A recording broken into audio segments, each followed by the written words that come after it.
Hello everyone, hope you are doing well. Let me help you memorize the cause of upper zone and lower zone pulmonary fibrosis. So whenever you have patients with the upper zone pulmonary fibrosis, what are the causes that you have to keep in mind?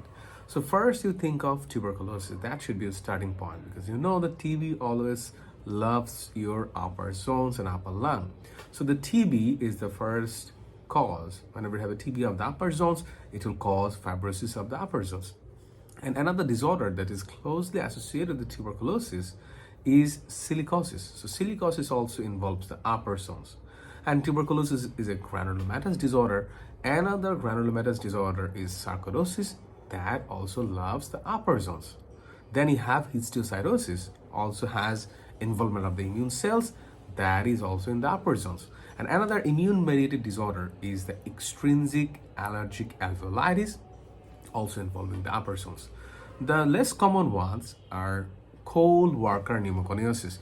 You see, whenever you burn coal, what does happen? What happens is the ashes and the fumes go up.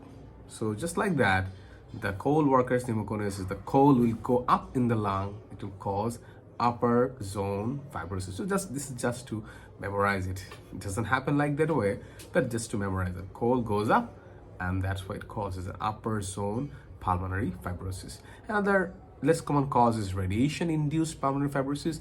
That also involves the upper zones. And the last one, the rare one, is the ankylosing spondylitis, which mainly involves the upper zones of the lung. Now let's go through the lower zone fibrosis causes. So whenever you have lower zone fibrosis, you think of the MAID, M-A-I-D. The MAID is an acronym that stands for M for most connective tissue disorder such as SLE and systemic sclerosis. And then the A for asbestosis, then the I for idiopathic pulmonary fibrosis, and the D for drugs such as amiodarone and bleomycin, methotrexate, etc., which causes fibrosis involving the lower zones of the lung.